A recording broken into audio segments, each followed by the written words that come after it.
organize the tax space because they have opportunity to workers working for American and other companies. Again, let me tell you one more thing, which is something also you know, that we have one of the best human capital anywhere in the world. And I say so with a straight face, because we do.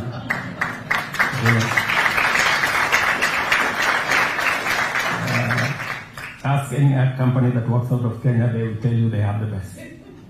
So we look forward to sharing this great resource with your companies, with your enterprises, as we work with you.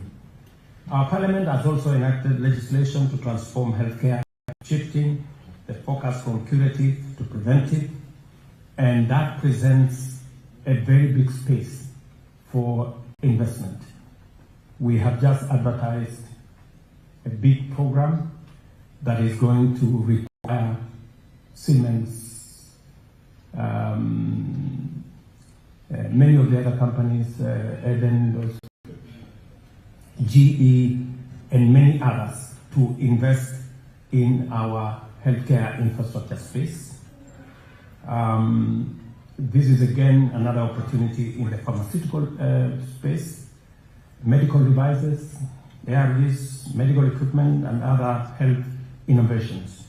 There are also opportunities in building private hospitals, cancer centers, and other special medical services. Although over 90% of Kenya's energy comes from renewable resources, there are still opportunities in the renewable energy sector. Currently, at least 90% of our grid is generated from renewable sources, primarily geothermal, wind, and solar. We are committed to achieving 100% renewable energy nationwide in 7 years. I invite the American private sector to invest in closing this gap. Many small gap, but you can find your way in. Let me also inform you that there is space around agriculture and agricultural equipment and agricultural technologies. I remember last evening I was speaking with the CEO of Syngenta, which is a big company that pharmaceutical company that works with us in Kenya in seeds and chemicals and that space in agriculture. Again, because of the ravages of climate change, there is absolutely necessary to look at new varieties of crops, new technologies, smart agriculture, and that space is ripe for expansion. I say so because I'm a farmer myself. We have a lot of space as we discuss the value chains that we are focusing as government in cotton, tea, coffee, leather, edible oil, dairy, rice, and the blue economy. And in my midst here is my minister for the blue economy is right there. There are tremendous opportunities. It is our intention to grow the space. As I conclude, 3 years ago, the Kenya Private Sector Alliance and Corporate Council on Africa signed an MOU to promote investment between Kenya and American SMEs. This agreement also provides for the collaboration to enhance the levels of investment by U.S. minority groups in Kenya, as well as strategies for increasing exports by Kenya's SMEs into the U.S. market. I am confident that the delegation accompanying me will further these goals to achieve mutual benefit. And let me also say that as I discuss the opportunities that we have in Kenya, I just want you to understand that we are discussing trade all round. We are discussing what we can manufacture out of Kenya and export to the US, but we are also discussing how what we can manufacture in Kenya can find its way into the rest of the continent in Africa. And there are huge opportunities both ways. We have already built the necessary trade agreements to facilitate what you're doing, the trade you'll be engaged in, to export to the US, but equally to export to 1.4 billion people in our African continent. And there is an opportunity, unique opportunity, to do this renewable energy. You may use our renewable energy resources and the manufacturing facilities you have out of Nairobi and out of Kenya to decarbonize some of your manufacturing elsewhere. We will give you that latitude and we will not charge you for anything. So you have an opportunity to do many things as you do business in Kenya. Ladies and gentlemen, let me lastly, I'm pleased to announce that Kenya will co-host the inaugural World Chamber Federation Africa Summit in Nairobi from April 9 to 11 next year, alongside the International Chamber of Commerce and the Kenya National Chamber of Commerce and Industry. That is yet another opportunity for you to find a space where you will speak to the African business people combined with business people from across the world in one sitting and explore opportunities that will help us drive trade, investment, and many opportunities as we look into the future. Let me confirm to you one final thing, that Kenya is a robustly democratic country. You have no risk of anybody appropriating your business. We have a very strong judiciary. We have an accountable administration. We have a parliament that works. And we have systems that protect business and protect the rights of everybody. That is the beauty of running a democracy. It's not easy, as you know, running a democracy. But they say it is the most difficult, but a better one has not been found. So, and we are very proudly democratic. Sometimes it's noisy, but that's the beauty of democracy. It is like in church, you sometimes need the choir. So otherwise, thank you very much. Welcome to Kenya.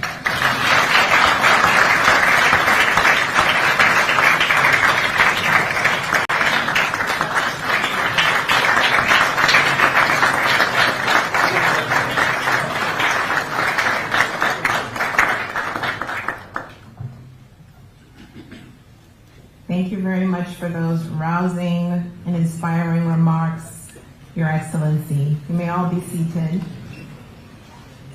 I had the pleasure of hearing His Excellency's remarks in Nairobi earlier this year as part of the African Development Bank's annual meeting. It was a Pan-African focused remarks, and we all left there so deeply inspired. For the Pan-Africanist or the Africophiles in the room, it was a vision that was both inspiring, deliberate, thoughtful, about ways to think about imagining a new engagement for Africa. And similarly, we've heard such inspiring, thoughtful, detailed remarks about how a shining star in East Africa, Kenya, how there can be more deliberate engagement.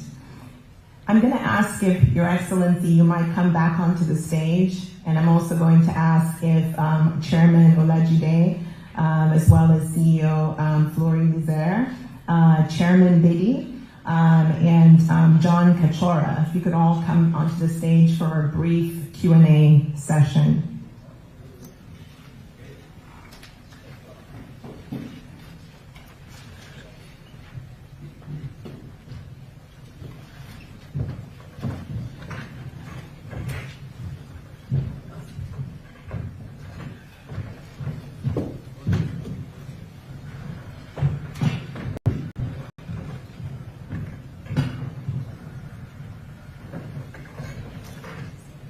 Thank you.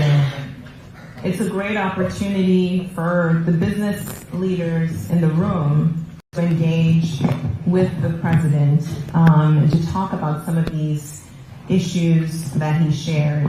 It's exciting times for Kenya, U.S. business, and it would be wonderful to hear from those here in the room. I'm going to start with Visa.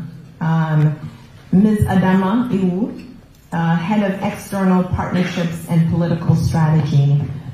Do you have a question that you would raise with the President or any of the leaders on the stage? Sure. Good morning. Thank you so much. Visa's doing quite a bit of work helping governments digitize. I know that we've been working with yourself, your ministers on a number of different things. We'd love to talk a little bit more, hear a little bit more about your plans to make finance a little bit more accessible for citizens. I believe we've been working with you on Kunone. I probably pronounced it right. Apologies for that. But I know that government digitization, helping move funds, money movement is a priority. We'd love to do more. I'd love to hear about your thoughts on digitization. Thank you very much. You're spot on. It's called Gavam Konon. That's what you want. I mean, it just means government in your hands. And this is a program that she is pointed to because we are, 2 years ago, we had only 320 government services available online. Today, we have 21,000 government services available online. And this was a deliberate strategy to leverage on technology and the digital space to make government much more efficient and to make government much more transparent.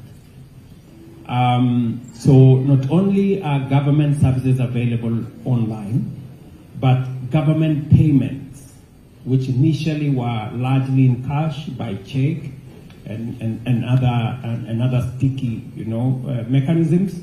Today, you can pay literally for any government service from the comfort of your home using M-Pesa. And that is the trajectory. It is our plan that by the end of this year, God willing, every government service will be available online. And we want to thank Visa for what they are doing with our State Department for Citizen Services. We are expanding that space. We are working with other partners to leverage, of course, on technology as we move into that technology space.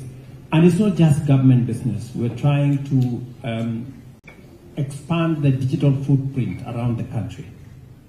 We are currently engaged between the Ministry of ICT, Ministry of Power and Energy to spread the fiber optic footprint around Kenya. And that has its own competitive issues. I know I have my CEO for Safaricom here. Sometimes he's not very happy with me for bringing other characters like Elon Musk and others into the space. But you see, I keep encouraging Peter that competition makes you, keep ahead. And he's been doing pretty well, I must admit. He's really upped his game. And so that element of competition, and that is why even as we have a conversation with Visa, we're also in conversations with MasterCard, and we are in conversation with others, because we want to keep that space competitive.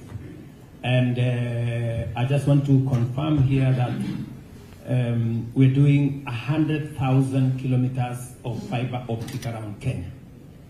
We want to connect 10,000 institutions, hospitals, schools, markets, with hotspot and with fiber optic, so that we can expand e-commerce, we can access government services, because shortly we want to run a paperless government.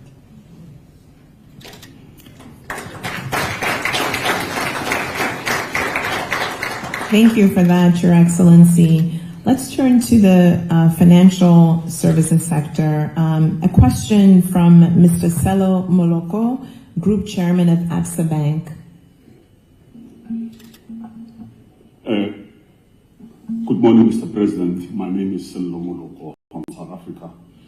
Mr. President, maybe I should just share a quick personal message I've just sent to my son, who's based here in New York, who shared with me on Saturday that he wants to move in to Kenya to work on a renewable energy project.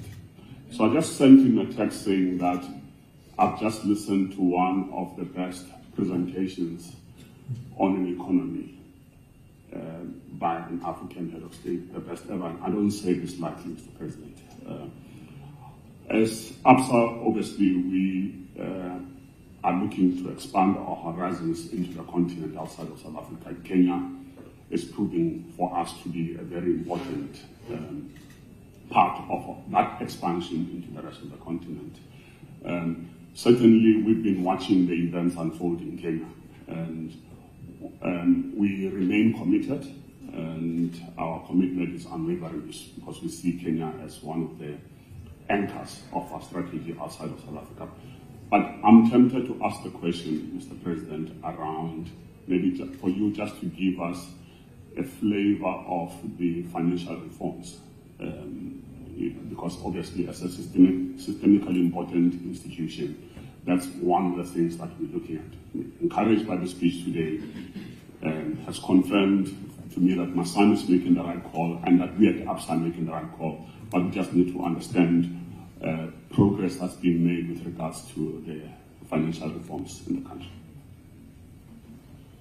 You're so correct on the space around financial reforms. You just heard me mention about what we are doing around having a predictable tax regime that makes it easy for business to plan at least long term in terms of what is the fiscal space, what are the taxes in place, and we have been continuously reviewing that space.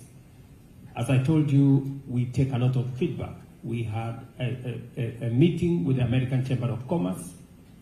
We've had meetings with different groups. Later in December, we're going to have another European,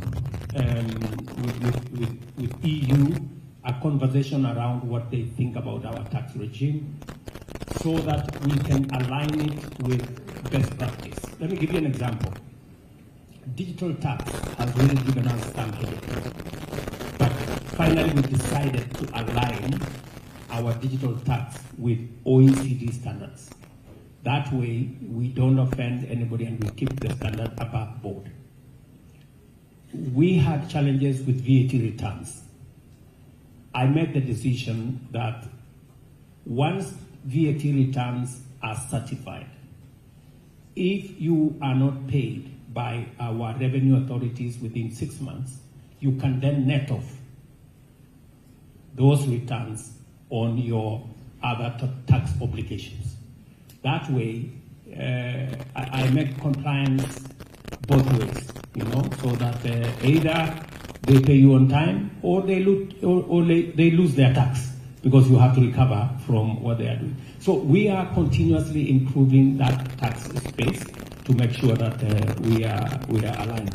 Let me also say that the reason why we are expanding space around special economic zones, around export processing zones, is because we want to have a predictable regime in that space that has clear tax incentives that you can think about 10 years, you can plan 20 years as you invest in that space. ABSA has been a great partner of the Republic of Kenya with a very big footprint. I am happy that you are thinking about that space one more time. And if there is anything that we can do specifically for ABSA, please let us know. We will be at hand to deal with it. I have my Chief of Staff here, Eden, who is who is, for your information, he's a former employee of APSA. So he knows his way around.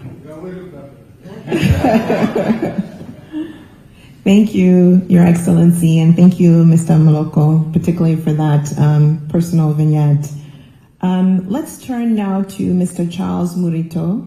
His Excellency referenced the 30% request of shares from Google previously. Mr. Murito is Director of Sub-Saharan Africa for Google. Do you have a question for the President? I answered all his questions. That you did. So, Your Excellency, I think what I may ask is perhaps make a quick comment, especially as Kenya is working towards its economic prosperity journey. It's imperative for us to really harness the power of AI, which I was happy that no one mentioned it before, so that at least I get the opportunity to be the first to talk about it here. But as we think about that, AI is definitely going to have great impact, not just in terms of the technology itself, but thinking about some of the things that you mentioned around agriculture, around health, education as well. And it's something that really we think about as what we call a general purpose technology, which is really the foundation of everything else to be built upon. So it's not about technology itself, but really what it can do to accelerate the economic growth. And as we know, we in Africa definitely need that. So, Your Excellency, as you know, we did sign our joint statement of collaboration earlier this year in DC, and there's been quite a lot of progress in that around the national AI policy, and I commend your government for working closely on that. So my question to you, and really my offer, is that we as Google are working closely with other technology companies as well as other private sector companies are really on standby to offer any support that you and your administration want. And so please reach out to us if we need to help, especially around AI and all the implications that it can have to accelerate the economic growth for Kenya and all the other countries across the continent. Thank you so much, Your Honor. Your Excellency. Thank you very much, Charles. And I agree with you that your support in that space around AI has been immense. We're actually playing catch up, because I was very pleasantly surprised. I went to one of our technical training colleges and I found a young man there, I think his name was Brian. And Brian told me that he is working for an AI company in Germany. And this is a college that is in remote Kenya, 400 kilometers from Nairobi. That Brian doesn't have a passport. He has never been to the capital city of Nairobi, but he works for an AI company in Germany. That is, the kind of space where we are. Meanwhile, as government, we are yet to figure out how to deal with AI. We've just finished the policy, and I'm happy to report here that Parliament is now seized with the necessary legislation and guidelines that will support our AI journey. But already we are leveraging on AI to do two very important things. One, we are leveraging on AI to do our means testing instrument for how we are distributing education money to beneficiaries, so that we can use AI to get the algorithms that will give us what is the financial status of which parent. We are using the same to desegregate how we distribute our fertilizer to farmers. And we are now using it for the beneficiaries of our universal health coverage program. There are people who government has to pay for because they cannot afford. Again, AI is helping us in that space. But finally, maybe something that I would ask Charles here is the challenge we have with the negative effects of AI. We have a lot of generative stuff, fake news, misinformation, disinformation. some of it that hardly people can know what is true from what is not true. And it is quite a menace. So again, that's the space that we need to work together. And finally, to think about cybersecurity. We still have very serious challenges around cybersecurity. Sometimes I have to call Peter to figure out when government services are attacked, and he's been immensely useful with Safaricom and other players. So again, I think there is scope for us to collaborate with Google and others so that we can better secure that place. And you know, even the conversation we are having in the Summit of the Future is about artificial intelligence, the misuse and the misuse. You know, there are those who are missing the opportunity to use it, and there are those, of course, who are in the space I talked about. So again, that is space we can all think about. Thank you, Your Excellency, and thank you, Charles, for that question. I'm going to turn this now to Mr. Yunus Tamer, Senior Director, Government Relations and Public Policy at Procter & Gamble. And Yunus, I'm wondering if Charles referenced that AI had not been spoken about before, so it's something new. If you have a new question for the President, not to put you on the spot. Definitely, I'm put on the spot. Thank you so much. So welcome. Thank you, Mr. President. It's a pleasure to be here. I really was glad to hear about the potential and expansion of the U.S.-Kenya trade agreement, and of course the tax reforms you're talking about internally are massive and very well appreciated.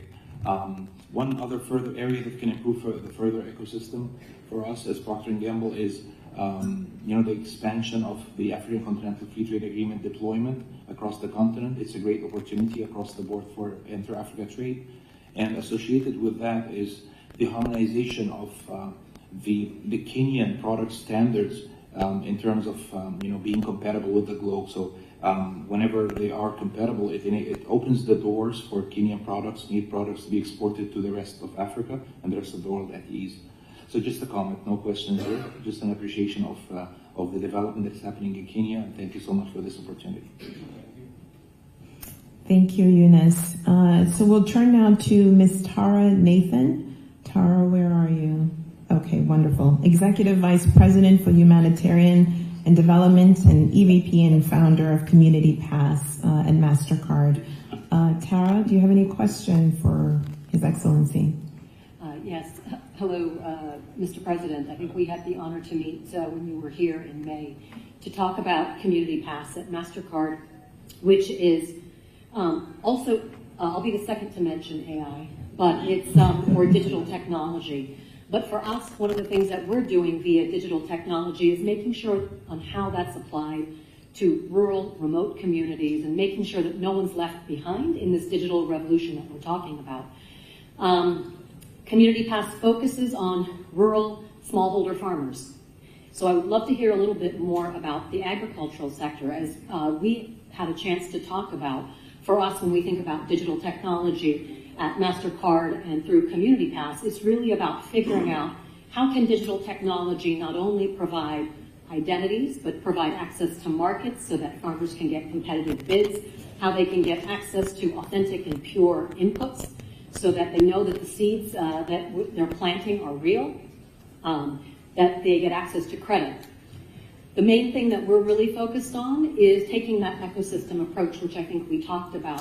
So one of the things that we're very proud of is we talked to you, Mr. President, about the MADE Alliance, the Mobilizing Access to the Digital Economy, which in Africa, which we announced at the call to action from Vice President Harris in May. We're proud to announce that now we're launching it in Kenya.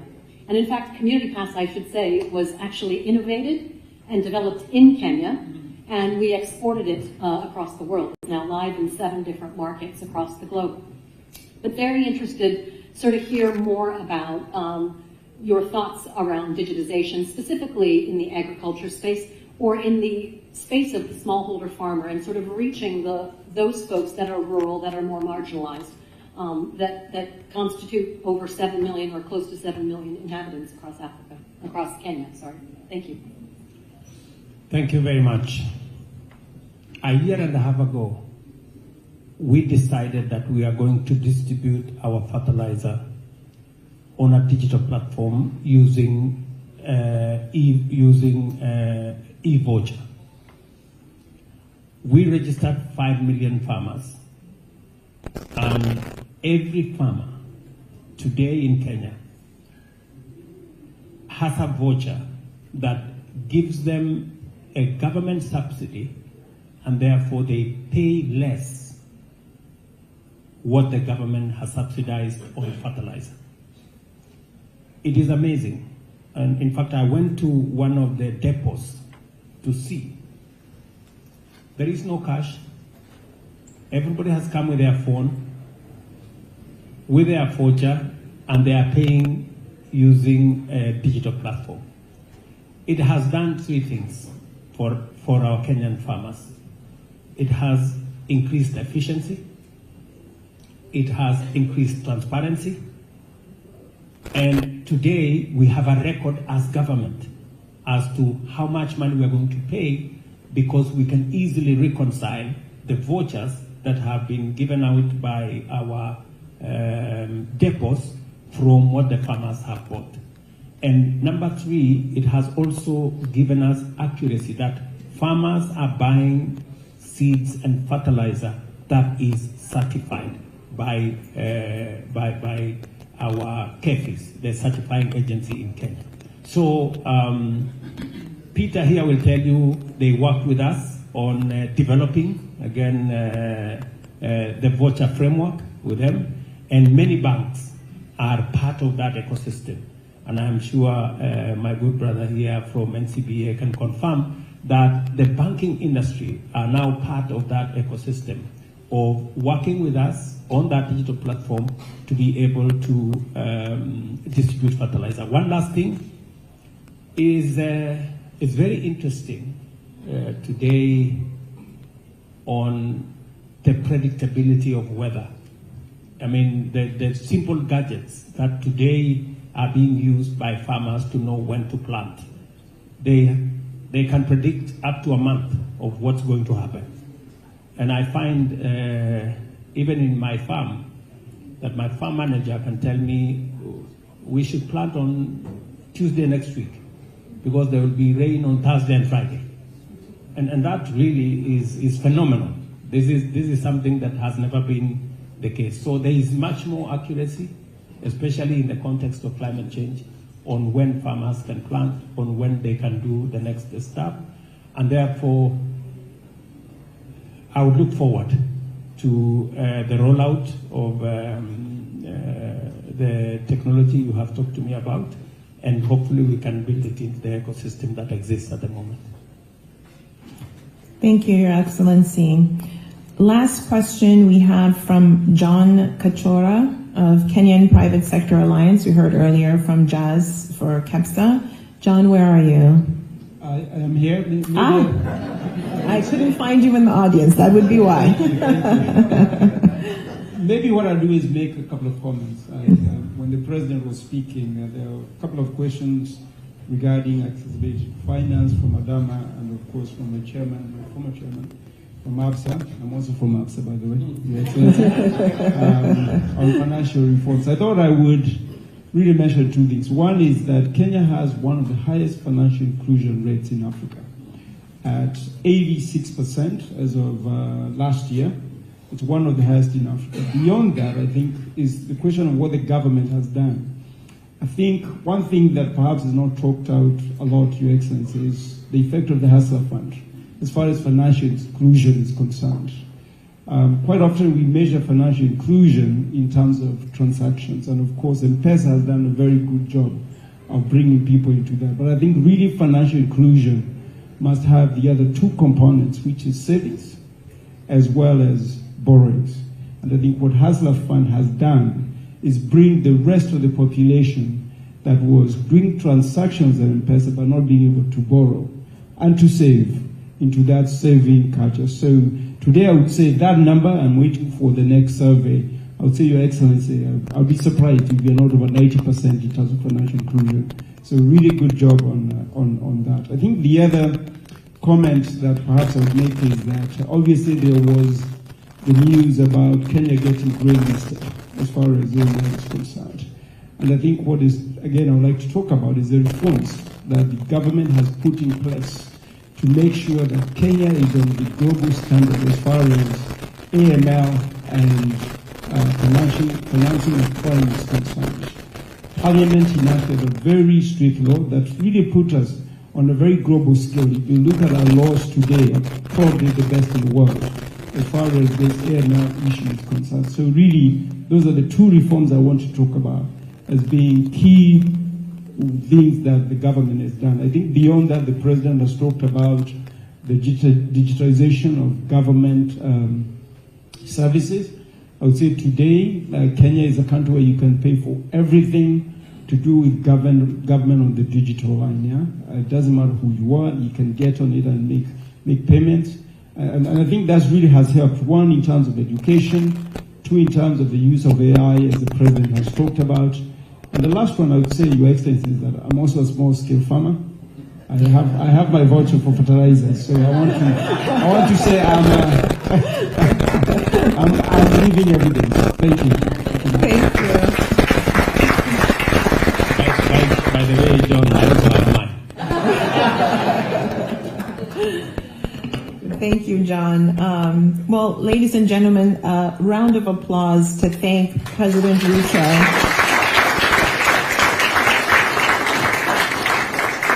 Really, for such an engaging dialogue. I think a couple takeaways. One is all roads lead from ABSA, apparently, to Kenya. But really, just exciting to hear of the significant incentives that are being put in place in Kenya to support business. It's an exciting time to invest.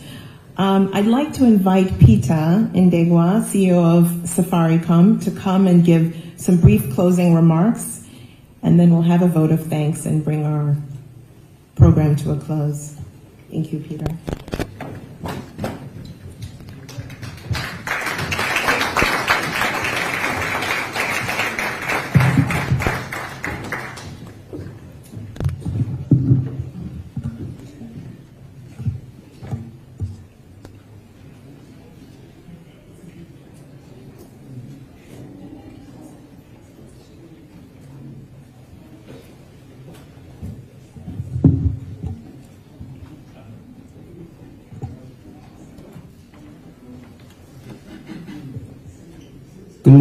Good morning, everyone. Let me try what John asked. Good morning, everyone. Good morning. Yeah, that's much better.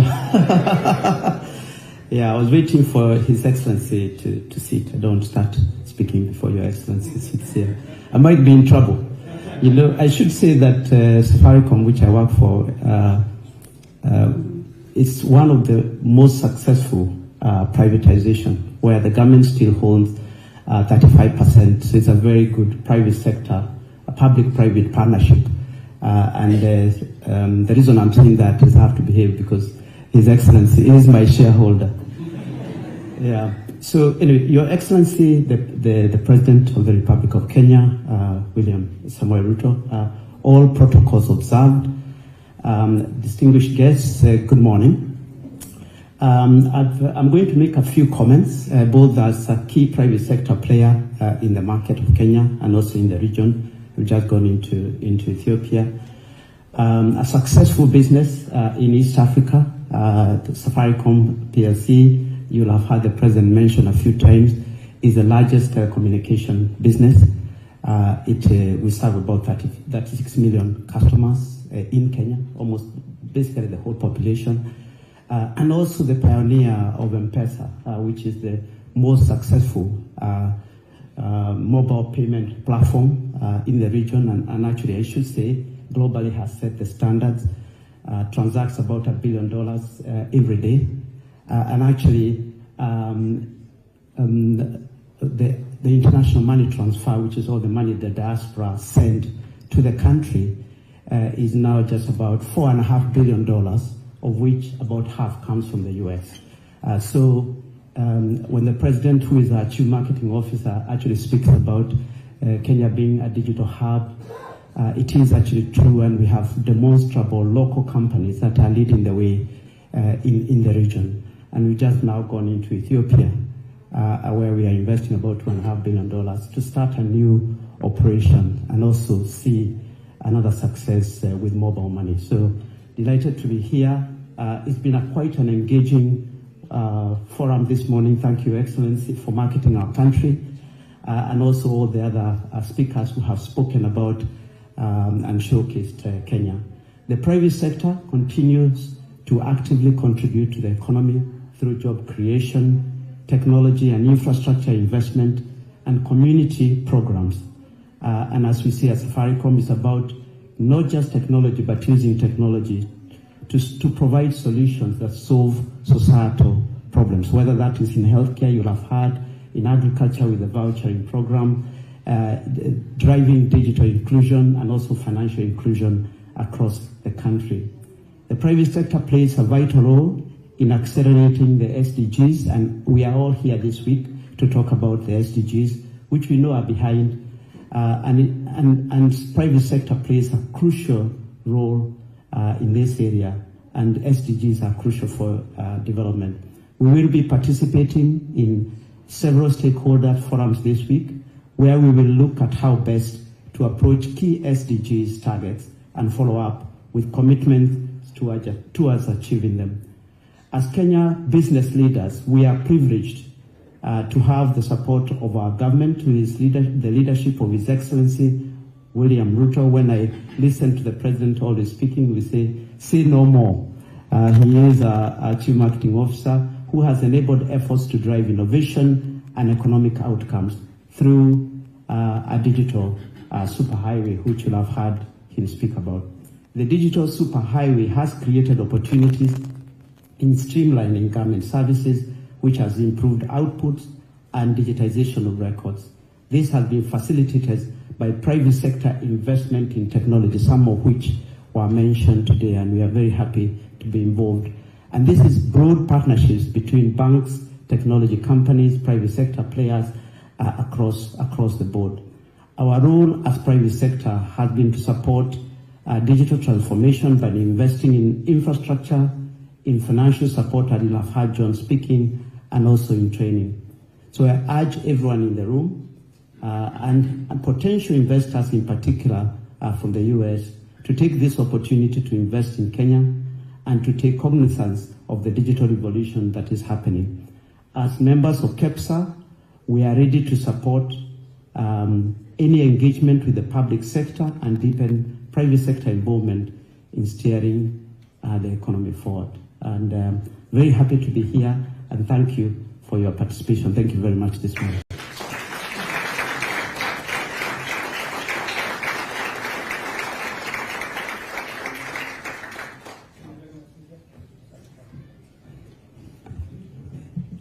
Thank you so much. I am here to give the vote of thanks, but let me also say that I spoke over the weekend with Carol Kariuki, who said she was so sorry she couldn't be here. And as a longtime partner with her, CCA and KEPSA, I just wanted to acknowledge that and acknowledge her work at KEPSA as well. So thank you so much, Your Excellency, for being here, for being a visionary leader, not just of Kenya, but of Africa. And please know that Corporate Council on Africa, that focuses solely and exclusively on building trade, investment, and business with Africa, is always here to support Kenya and your vision. Hold it.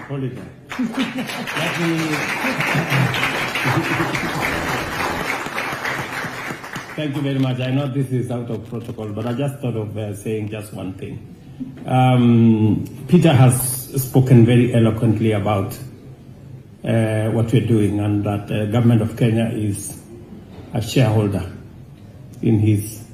And when he mentioned shareholder, I thought about dividends.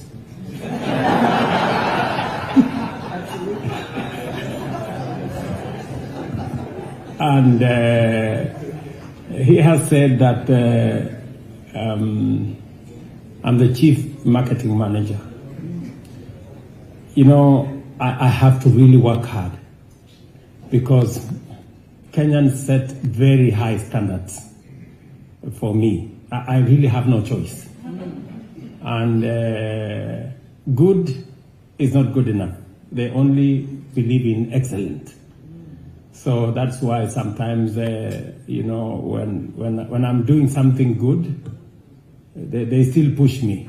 Sometimes with a little demonstration here that you're not doing as much as we told you to do. But it just speaks to what we have to do. And as we do that in Kenya, and I have spoken to you broadly about the expanded Pan-African space. And I just thought that in our midst, we have our former Prime Minister, the Honorable Raila Odinga, who is gunning for the chair of the Africa Union Commission, because as a country, I lead the charge on reform of the AU, and there cannot be any better reform than having the correct leadership to drive the African agenda. And so I just thought of introducing Raila Odinga, our former Prime Minister. Thank you very much.